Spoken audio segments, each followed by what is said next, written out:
Assalamualaikum warahmatullahi wabarakatuh. Muslimin muslimat, pada malam ini kita berkesempatan berbincang dengan Gus Faris yang ternyata Gus Faris saat ini sedang free ya Gus ya. Alhamdulillah. Kebetulan Gus Faris baru datang Gus. Betul, baru datang. Dari mana Gus? Dari pengajian di Lampung terus ke Tangerang. Tadi datang pada maghrib. Masih sangat lelah ya Gus ya. Alhamdulillah.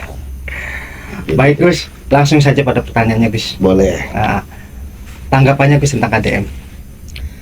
KDM, Kang Deddy Mulyadi ya, Bapak Aing, Gubernur Jawa Barat. Menurut saya beliau ini sosok pemimpin yang luar biasa ya. Saya respect sekali dengan beliau ini. Bukan hanya sekedar programnya yang revitalisasi sungai atau kali, bukan hanya itu. Tapi ada beberapa kebijakannya Kang Deddy yang menurut saya itu sangat pro kepada masyarakat. Di antaranya adalah pemangkasan dana yang menurut beliau ini terlalu berlebihan. Pemangkasan anggaran yang menurut beliau itu berlebihan, dipangkas habis. Dan bukan hanya dipangkas, tapi dana itu lebih dikonsentrasikan untuk kesejahteraan masyarakat Jawa Barat. Ini kebijakan yang menurut saya sangat luar biasa, dan itu harus didukung oleh seluruh masyarakat Jawa Barat. Itu yang pertama. Yang kedua, beliau ini sosok yang tegas, kemudian jelas, tapi luwes. Itu yang ketiga. Yang keempat, beliau ini mencari informasi bagaimana kondisi masyarakat. Itu bukan kata orang, tapi beliau sendiri datang langsung ke masyarakat dengan melihat bagaimana kondisi masyarakat real di lapangan. Dan ini jarang dilakukan oleh pemimpin-pemimpin. Nah, melihat sosok Kang Deddy yang seperti ini, jujur saja, secara pribadi sebagai warga Jawa Barat, saya ini sangat merindukan sosok pemimpin seperti Kang Deddy itu. Seperti itu. Jadi beliau ini sosok yang luar biasa dan saya respect banget dengan beliau. Gus, katanya Kang Deddy Mulyadi ini anti agama dan anti pesantren Gus. Anti agama bagaimana? Yang enggak lah. Wong beliau ini seorang haji. Beliau itu muslim yang taat. Kalau beliau itu bukan seorang muslim yang taat, mana mungkin beliau ini mempunyai pemikiran yang baik untuk mensejahterakan masyarakatnya. Kalau beliau itu bukan orang yang baik, kalau beliau itu bukan orang yang tidak taat dengan agama, mana mungkin beliau ini punya program yang segitu baiknya untuk mensejahterakan masyarakat. Dan beliau ini orang yang paham bahwa di antara ibadah terbaik seorang pemimpin, pertama adalah mensejahterakan masyarakatnya, dan yang kedua bertindak adil kepada masyarakat, berperilaku adil kepada masyarakat. Kemudian anti pesantren, itu juga saya nggak percaya. Kenapa nggak percaya? Karena saya pernah ngobrol langsung dengan beliau dulu ketika beliau ini menjabat sebagai Bupati Purwakarta. Saya ini diundang oleh beliau untuk mengisi pengajian di lingkungan Pemda Purwakarta. Saya ngobrol banyak dengan beliau. Dan beliau ini orang yang paham dengan sejarah pesantren. Beliau ini orang yang paham bagaimana kontribusi pesantren untuk bangsa dan negara ini. Dan beliau ini sangat mendukung sekali dengan pesantren. Program-programnya beliau ketika menjadi Bupati Purwakarta pun banyak sekali yang menyentuh tentang pesantren. Sehingga kalau dikatakan anti pesantren, saya nggak percaya. Beliau bukan orang yang anti agama, beliau bukan orang yang anti pesantren. Beliau seorang muslim yang taat, beliau juga seorang yang mendukung dengan pesantren. Nah, beliau juga orang yang mencintai dengan budaya. Beliau ini orang yang sangat mencintai budaya Jawa Barat khusus. Itu sebagaimana kiai dan ulama pesantren, khususnya kiai dan ulama NU. Kiai dan ulama NU itu adalah sosok yang sangat mencintai dengan budaya Indonesia. Kenapa? Karena itu pengajaran dari guru-gurunya, pengajaran dari Wali Songo. Karena semua pesantren di lingkungan NU ini sanad keilmuannya semuanya ke Wali Songo. Nah, Wali Songo itu mengajarkan kepada kita seperti itu, untuk mencintai budaya. Contoh ya, Sunan Kalijogo dengan wayangnya, Sunan Bonang dengan seni bonangnya. Sunan Kalijogo ini seorang waliullah yang alim luar biasa. Bahkan konon katanya beliau ini menguasai beberapa bahasa. Tapi beliau membuat syair, membuat suluk nasihat dengan menggunakan bahasa Jawa. Sunan Bonang ini seorang waliullah yang alimnya luar biasa. Dan konon katanya beliau ini menguasai beberapa bahasa juga. Tapi membuat suluk nasihat, membuat syair nasihat, itu dengan menggunakan bahasa Jawa. Jadi Wali Songo mengajarkan kita untuk mencintai budayanya. Diajarkan oleh Wali Songo, lalu kemudian turun kepada kiai-kiai kita, turun kepada guru-guru kita, sampai akhirnya turun kepada kita. Jadi kalau Kang Deddy mencintai budaya, itu bukan sesuatu hal yang salah, karena kiai dan ulama pun mencintai budaya. Dan saya ini salah seorang pengasuh pesantren yang paling senang dan paling mencintai seni tari. Saya itu senang banget dengan seni tari, apalagi kalau melihat tari Bali. Masya Allah, luar biasa itu, dari gerakannya. Dan ketika saya ngobrol dengan salah satu seniman tari Bali, itu masing-masing gerakan memiliki filosofi yang berbeda-beda, yang semuanya isinya adalah nasihat. Cuma kitanya yang nggak ngerti. Sama halnya dengan di Jawa Barat ada tari Jaipong. Di Jawa Barat ada tari Jaipong. Tari Jaipong itu bukan hanya sekedar indah dalam gerakannya saja, tapi di balik keindahan gerakan tari Jaipong itu memiliki filosofi yang sangat luar biasa. Kitanya yang nggak ngerti. Di Cirebon ada tari topeng. Yang menciptakan tari topeng adalah Pangeran Cakrabuana. Beliau sebelum menciptakan gerakan tari topeng, ini beliau riadoh dulu, gak sembarangan. Gerakan tari topeng itu memiliki nilai filosofi yang sangat-sangat luar biasa. Seperti itu. Jadi beliau ini orang yang mencintai budayanya. Nah, ketika bicara tentang mencintai budaya, kiai-kiai dan ulama-ulama kita di pesantren, khususnya kiai-kiai dan ulama-ulama NU, semuanya adalah sosok orang yang diajarkan untuk mencintai budaya. Jadi itu sebuah hal yang menurut saya hal yang positif, hal yang bagus, karena kiai dan ulama pun sama mencintai budaya. Begitu. Baik Gus, tentang ancaman Rizik yang akan menyerang KDM gimana Gus? Nggak usah didengerin lah ya. Nggak usah didengerin orang yang seperti itu, nggak usah ditanggapin. Ngapain nanggapin orang-orang kayak macam Rizik itu, nggak ada gunanya, ngabisin waktu doang. Saya sih berharap kepada Kang Deddy nggak usah ditanggapin. Udahlah, tetap saja konsen untuk membangun kesejahteraan masyarakat Jawa Barat, membangun Jawa Barat dengan baik. Sekali lagi, di antara ibadah terbaik seorang pemimpin adalah mensejahterakan masyarakatnya dan berperilaku adil kepada masyarakatnya. Dan saya melihat Kang Deddy itu sedang menuju ke arah sana. Maka istiqomah saja sudah, nggak usah ngeladenin orang-orang macam begitu.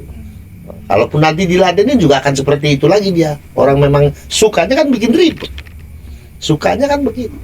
Jadi habisin waktu menurut saya, nggak usah ditanggepin lah. Nah, kemudian ada lagi nih Kang, ini cerita tentang kebijakannya Kang Deddy ini.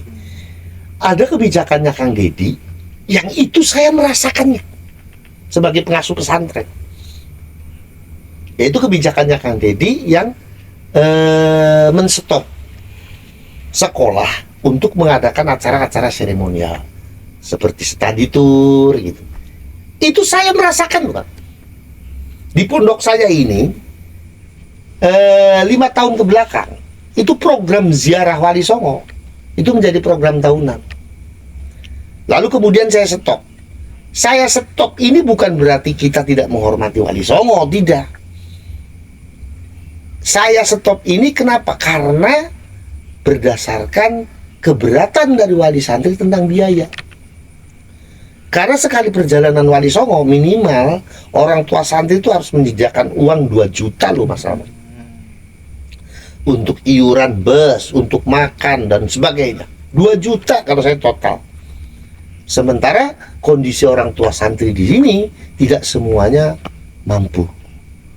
Nah, lalu kemudian ketika anaknya ini memutuskan untuk tidak ikut, orang tua juga akan merasa kasihan dengan anaknya karena teman-temannya banyak ikut. Jadi saya melihat program ini nggak maslahat untuk santri saya, maka saya stop. Bukan sekali lagi bukan berarti kita tidak menghormati wali songo. Menghormati wali songo itu sebuah kewajiban karena sanad keilmuannya kita dari wali songo semua. Maka santri saya ini setiap kali jam 5 sore ada tadarus Al-Quran, ya tawasulnya juga ya ke wali songo. Setiap malam Jumat ada baca Maulid Barzanji, ada tahlil, ya tawasulnya juga ke wali songo.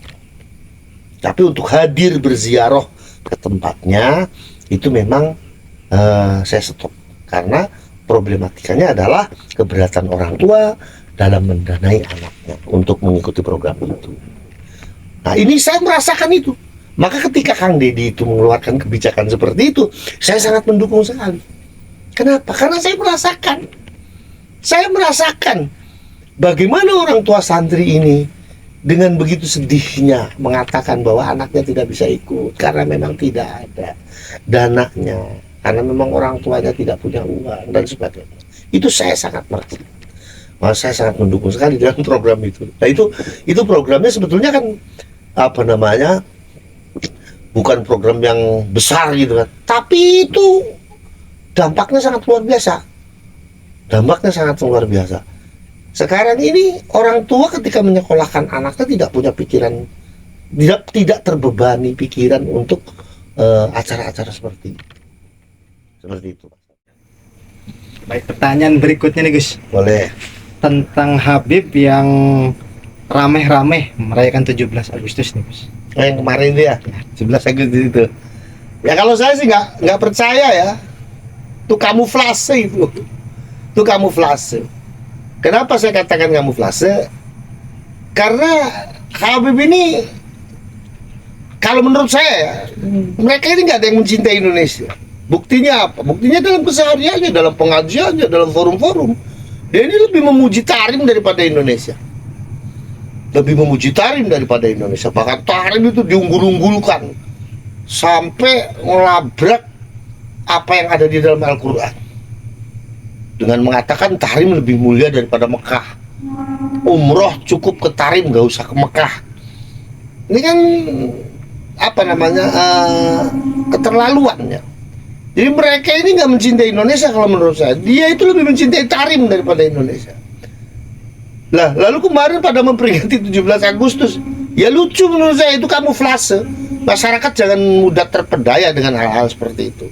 Masyarakat jangan mudah percaya, kamuflase. Mereka itu nggak mencintai Indonesia. Dia lebih mencintai Tarim daripada Indonesia. Yang dipuji-puji kan Tarim terus. Mana ada Habib yang muji Indonesia? Mana ada Habib yang muji bangsa dan negara Indonesia? Kalaupun ada 1-2, itu pun dalam pembahasan yang sangat minim. Artinya minim, tidak mendalam. Tapi kalau bicara Tarim, sangat luar biasa mereka. Tarim itu lebih dari segala-galanya. Kalau kita kan jelas, mana ada kiai pesantren dan kiai NU yang gak cinta Indonesia. Bahkan dalam katakan jargon lah ya. Jargonnya NU sendiri kan NKRI, harga mati. Kenapa? Karena jalur sejarah kita jelas. Kita punya banyak kiai dan ulama yang jelas terbukti secara sejarah berjuang untuk Indonesia. Terlebih buntut, kita punya sosok Mbah Abbas yang jelas-jelas terlibat dalam perang 10 November mempertahankan kemerdekaan negara kesatuan Republik Indonesia. Kita punya Mbah Hashim yang berani menggaungkan resolusi jihad untuk mempertahankan negara kesatuan Republik Indonesia. Bahkan bukan hanya sekedar Mbah Abbas kalau butuh. kakeknya Mbah Abbasnya sendiri, Mbah Mukoyim, itu dulu sudah berjuang melawan penjajah Belanda. Ada perang dahsyat di Cirebon, namanya Perang Kedondong. Itu Mbah Mukoyim terlibat dalam perang itu sebagai pengatur strategi dengan menurunkan 3 muridnya, dan muridnya ini masyhur di Cirebon, melawan penjajah Belanda, dan Belandanya kalah ketika itu.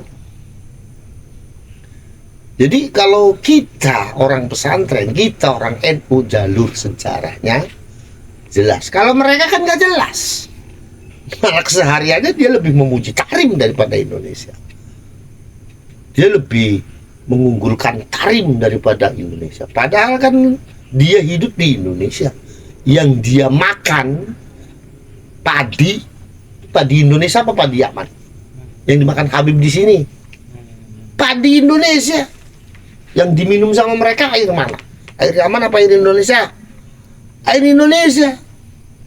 Yang dihirup tuh udara Yaman apa udara Indonesia?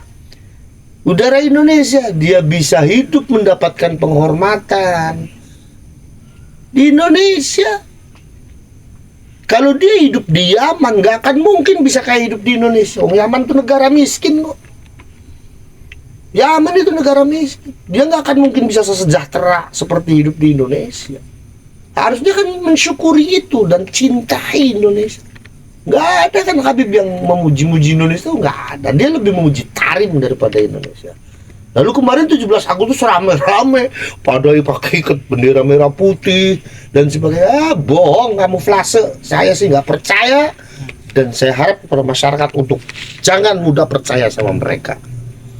Apalagi mereka juga sudah terbukti banyak sekali mereka ini berbohong.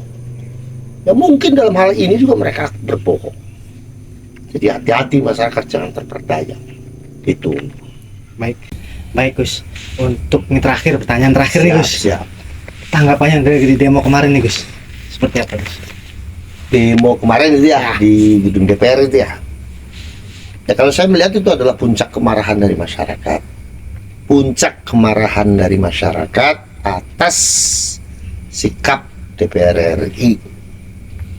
Di saat masyarakat ini sedang kesulitan ekonomi, DPR RI malah mendapatkan tambahan tunjangan, dan itu disambut dengan joget-joget, disambut dengan statement-statement yang menurut saya itu menyakiti hati masyarakat.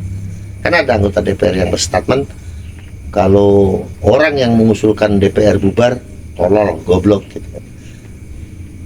Harusnya kan nggak begitu, karena bagaimanapun suara masyarakat ini ya harus dihargai gitu kan.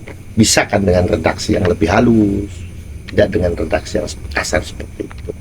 Sehingga wajar saja kalau masyarakat itu marah karena sikap anggota DPR RI-nya seperti itu.